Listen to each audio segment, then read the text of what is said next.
If you're not dark inside and you come to the world, it'll turn you dark.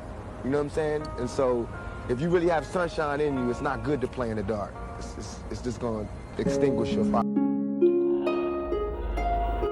आज हम बात करेंगे एक ऐसे रैपर और एक्टिविस्ट के बारे में जिसका नाम आज भी संगीत और सामाजिक बदलाव में सबसे ज़्यादा लिया जाता है।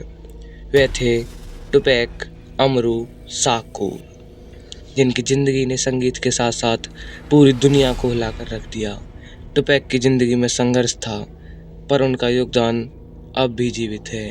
तो आइए जानते हैं इस काबिल शख्स की पूरी कहानी। टुपैक शाकुर का जन्म 16 जून 1971 को न्यूयॉर्क के एक अस्पताल में हुआ था। उनके माता पिता अफनी शाकुर और बिली हारिसन दोनों ही ब्लैक पैंथर पार्टी के एक्टिविस्ट थे। टुपैक का बचपन बहुत कठिनाइयों से भरा हुआ था।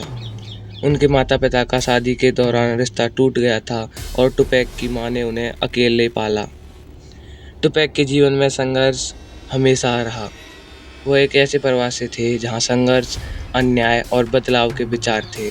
टुपैक का जीवन उन विचारों से प्रभावित था और यही विचार उनके संगीत और विचारधारा का आधार बने। टुपैक शाकुर ने अपने करियर की शुरुआत एक बैकअप डांसर और रैपर के तौर पर की थी। शुरुआत में वह hip hop group digital underground के साथ जुड़े थे, लेकिन 1991 में उनका पहला एकल एल्बम रिलीज हुआ जिसने उन्हें स्टार बना दिया।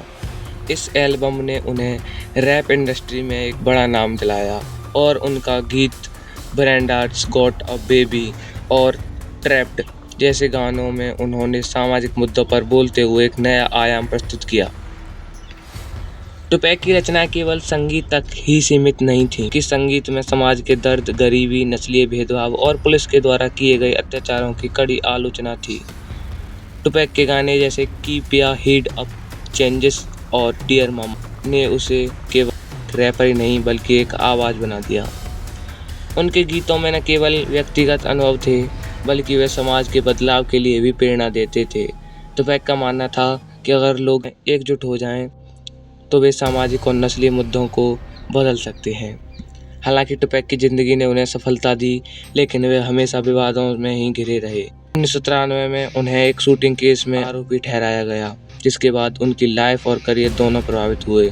1994 में उन्होंने द नोटोरियस बिग और बैड बॉय रिकॉर्ड्स के साथ अपने विवाद को सार्वजनिक किया और इसे east coast west costly revival का हिस्सा माना गया। ये विवाद इतना बड़ा था कि इसके चलते टुपैक की ज़िंदगी में और भी उथल पुथल आ गई। 1994 में एक और बड़ी घटना हुई। टुपैक को न्यूयॉर्क में एक शूटिंग का शिकार होना पड़ा। उसे गोली लगी, लेकिन वह बच निकला। इस घटना ने टुपैक के जीवन को और भी जटिल बना दिया। टुपैक शाकुर की ज़िंदगी का सबसे दुखद पल था उनकी हत्या। 13 सितंबर 1996 को टुपैक को लास वेगास में गोली मार दी गई थी। ये घटना एक रात में हुई जब वे एक बॉक्सिंग मैच में शिरकत कर रहे थे। गोली लगने के बाद टुपैक की मौत 7 दिन बाद 13 सितंबर 1996 को हुई।